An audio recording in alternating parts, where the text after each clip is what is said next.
비합리적인 신념이라는 개념이 있어요. 방송 들으시는 분들은 이거를 한번 떠올려 보시면 이것만으로도 굉장히 도움이 되실 거예요.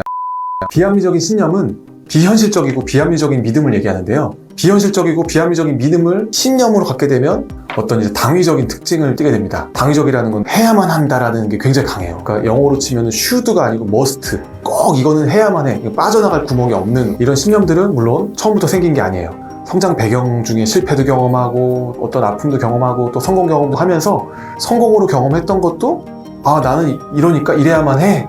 실패 경험을 했을 때도 나는 이래야만 해 라는 경험을 하고 신념의 체계로 굳어져 있죠. 근데 이제 문제가 이런 신념들이 내가 생각하는 것과 다른 상황에 닥치게 되면 거기서 굉장히 부정적인 정서를 만들어내게 되죠. 예를 들면 이런 거예요. 나는 항상 사랑받아야만 해 라는 신념을 갖고 있는 사람이 연락 문제 가지고 연락을 빨리 받으면, 답장을 빨리 받으면 나는 사랑받는 사람이야 라는 비합리적인 생각을 할 수가 있어요. 사실 그렇죠. 비합리적이에요. 네. 사랑하는 사람이면 당연히 보고 싶으니까 30분에 한 번씩, 1시간에 한 번씩은 당연히 해야 되는 거 아니야? 라는 것들도 어떤 비합리적인 생각이 들 수도 있죠. 이거는 과장된 요구라고 하는데 항상 사랑받아야만 해. 과연 그럴까요? 우리 삶이 그렇지가 않잖아요. 이게 잘못되면 끔찍한 일이 생겨. 이거 잘못되면 내 인생은 끝나는 거야. 이런 비합리적인 신념이 있어요. 연락이 안 되면 우리는 우리 사이는 망가져. 우리 사이 망가지는 거야. 우리 신뢰는 깨지는 거야. 이거 굉장히 재난화라고 하는 개념인데, 그리고 정서적으로 추론할 수 있어요. 내가 느끼는 이 감정을 가지고 이거는 팩트야 라고 착각을 할 수가 있어요. 연락이 자꾸 안 되니까 내가 좌절감을 느꼈는데 이 사람은 나를 좌절시켰어. 이렇게 가는 거예요.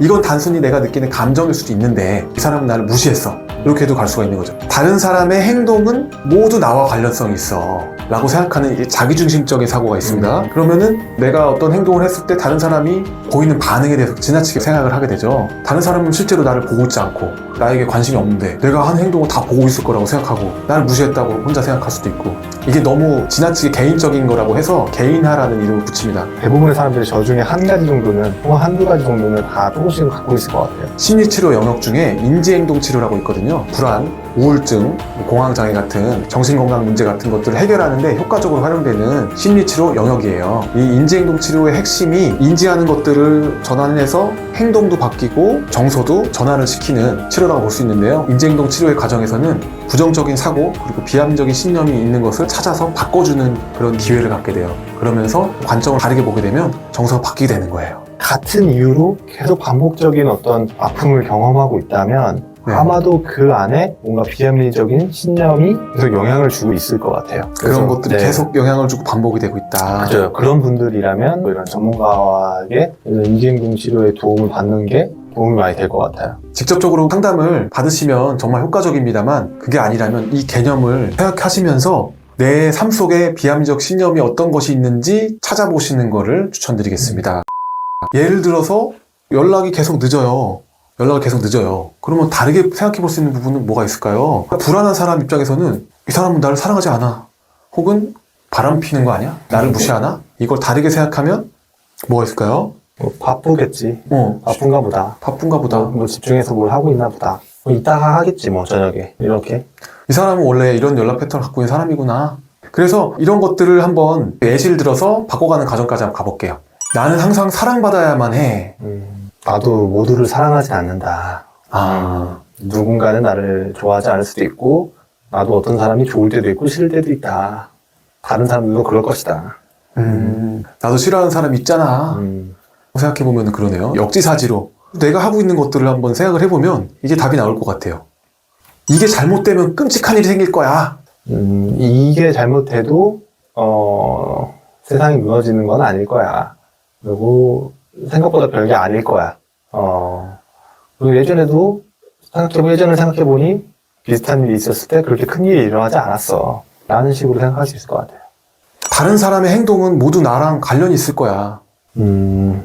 사실은 세상 사람들은 나에게 그렇게 큰 관심이 없지 않을까?